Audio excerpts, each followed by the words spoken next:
और अपडेट में सबसे बड़ा अपडेट अमेरिका की इस वॉर में एंट्री का है, क्योंकि वो फिलहाल के लिए जिस तरह के हाव भाव प्रदर्शित कर रहा है उनसे सीधा यह निकलता है कि फ्रंट पर भले ही अमेरिका ना आया हो, लेकिन इजराइल की पूरी तरह बैकिंग कर दी है। और इस बैकिंग की सूचना केवल अमेरिका से नहीं अपितु G7 बैठक से निकलकर आई है।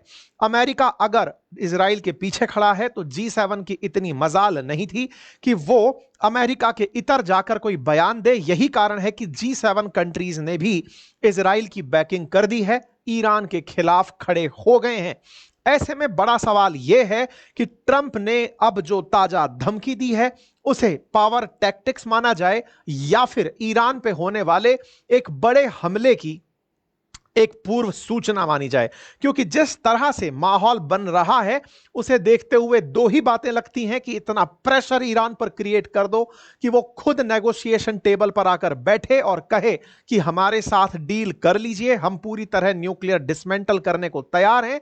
या फिर अमेरिका जिस तरह से इजराइल का साथ देने के लिए आगे बढ़ा है उनके कुछ नमूने आपको इन ट्वीट से देखे जा सकते हैं। ट्रंप ने ताजा जो ट्वीट किया है G7 से अब से 3-4 घंटे पहले ही, उस ट्वीट के अंदर भाषा है कि Iran should have sign the deal. मैंने उससे पहले ही कहा था कि डील पर साइन कर लो। What a shame and waste of human life. Simply stated, Iran can not have a nuclear weapon. I said it over and over again.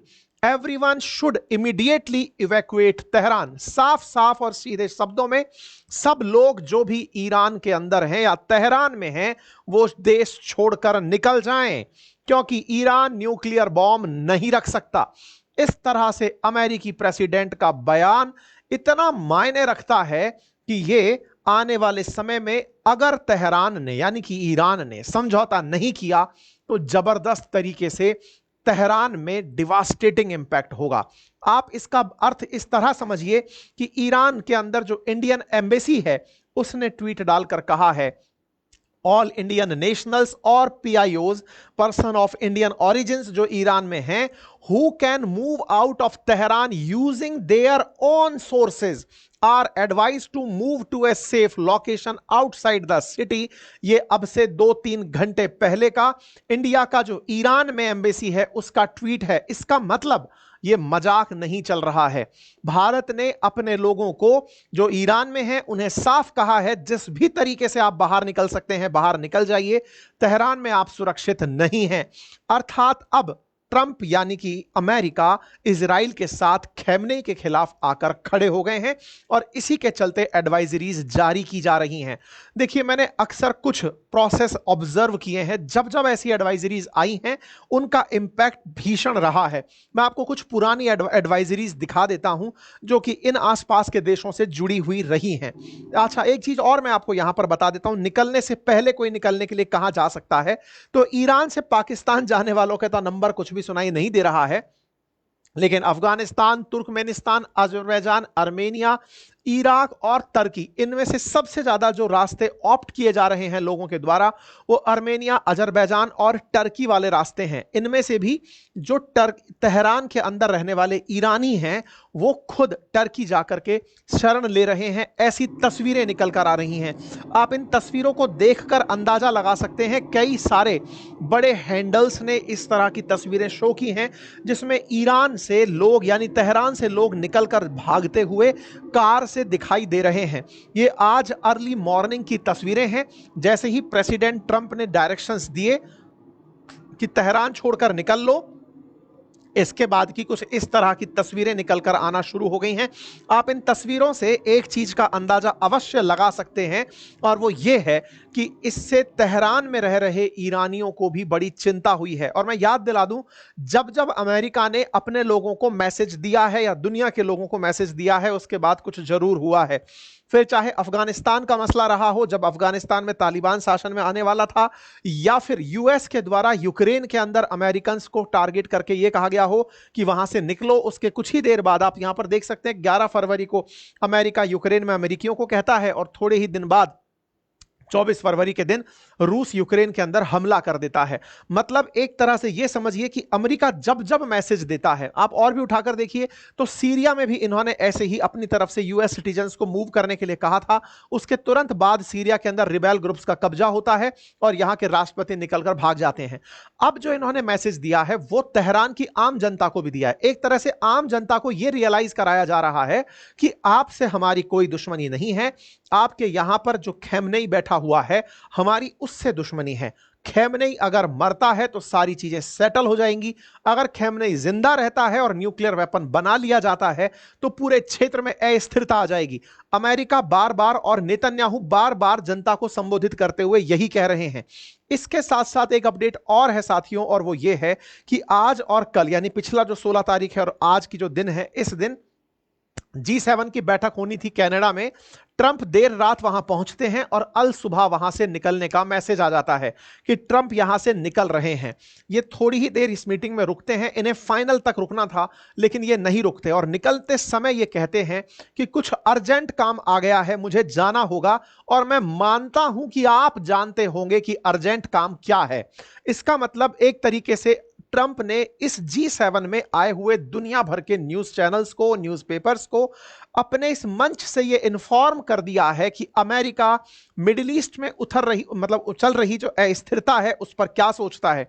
ये जिस समय निकलने वाले थे उसी समय पर अमेरिका के अंदर जो विदेश मंत्रालय की प्रवक्ता हैं उनका बयान आता है और वो कहते हैं कि मिडिल ईस्ट में उत्पन्न हुई अस्थिरता को देखते हुए ट्रंप को G7 बैठक बीच में ही छोड़कर निकलना होगा। इसका मतलब अमेरिका और इजराइल मिलकर कुछ ईरान के अंदर डिसिसिव निर्णय ले रहे हैं। यह केवल तभी संभव है डिसिसिव निर्णय, यानी कि डिसिसिव निर्णय का मतलब है कि युद्ध होगा, गाजा जैसी स्थिति हो सकता है आने वाले समय में तेहरान की बने। लेकिन यहां पर एक और इंपॉर्टेंट जानकारी जो यह है, इस बीच में अगर ईरान खुद नेगोशिएशन टेबल पर चला जाता है यह कहने के लिए कि मैं पूरी तरह से न्यूक्लियर वेपन्स को हटा दूंगा या फिर अपने पास में जितना भी एनरिच्ड यूरेनियम इकट्ठा है वो मैं IAEA को हैंडओवर कर दूंगा, तभी जाकर के संभव है कि ये स्थितियां नॉर्मल हो। अदरवाइज ये हेडलाइंस अपने आप में पर्याप्त हैं। आज सुबह ही, मतलब आज सुबह से मतलब है अपनी रात को जब 2:30 बज रहे थे उस समय नेतन्याहू ने भी प्रेस कॉन्फ्रेंस करके एक बात साफ कर दी थी। यह हर जगह मीडिया में एक ही लाइन बोल रहे हैं कि ईरान के अंदर खैमनेई को मरना होगा, उनके रहते हुए कुछ भी ईरान के साथ बेहतर नहीं हो सकता।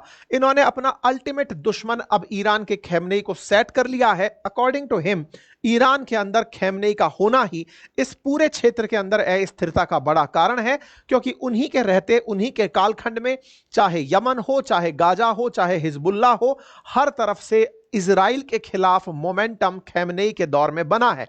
तो ऐसे में इन्होंने अल्टीमेटली उन्हीं को अपना टारगेट मानकर टारगेट प्लान कर लिया है। आपको याद होगा आज से 2 दिन पहले भी मैंने सेशन में यह जानकारी दी थी कि इजराइल लगातार प्लानिंग कर रहा है कि यह खैमनेई को मारे, लेकिन ट्रंप ने वीटो कर दिया था यह बताते हुए कि नहीं, हम उसे नहीं मार सकते, अदरवाइज रीजनल अनस्टेबिलिटी आ जाएगी।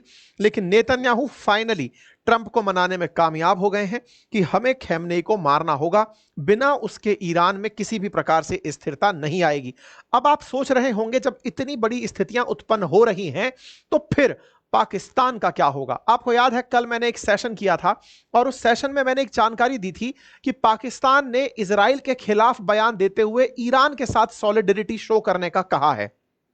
देखिए, मैं बहुत बार पहले भी बोला हूं कि इसका जो शेप है वो बिल्कुल डॉग जैसा है। अगर आप इसके मैप को ध्यान से देखेंगे तो एक बैठा हुआ डॉग लगता है। यह बिल्कुल वैसे ही दुम दबाकर भागा जब अमेरिका या इजराइल ने अपनी तरफ से सख्ती दिखाई। हालात ये उत्पन्न हुए कि कल जिस सेशन को मैंने ये कहते हुए किया था कि पाकिस्तान ने कहा है कि वो ईरान का साथ देगा, दुनिया को आह्वान दिया कि सब लोग एकजुट हो जाओ और हम हुआ तो हम परमाणु हमला भी करेंगे, ये तमाम बातें जो आई, आज ये लोग सरेआम पलट गए। ये अपनी संसद में जाकर कल रात को संसद के अंदर बैठकर इन्होंने कहा कि पता नहीं ये न्यूज कहां से बाहर निकलकर आ गई कि हम हमला करेंगे। नहीं नहीं, हम कोई हमले की प्लानिंग में नहीं है, हमारे पास न्यूक्लियर वेपन है लेकिन हम हमला नहीं करेंगे। इसका मतलब यह है कि पाकिस्तान इस तरह की इंटेंसिटी को देखकर पहले ही किनारा कर लिया है और वो जिस तरह की सॉलिडरिटी शो कर रहा था उसके द्वारा शो की गई सॉलिडरिटी पर एक भी मुस्लिम कंट्री ईरान के साथ आकर खड़ा नहीं हुआ। इससे ये जो रीजनल लीडर बनकर निकला मैं पाकिस्तान था, इसे अपनी असल औकात भी पता चल गई। खैर इन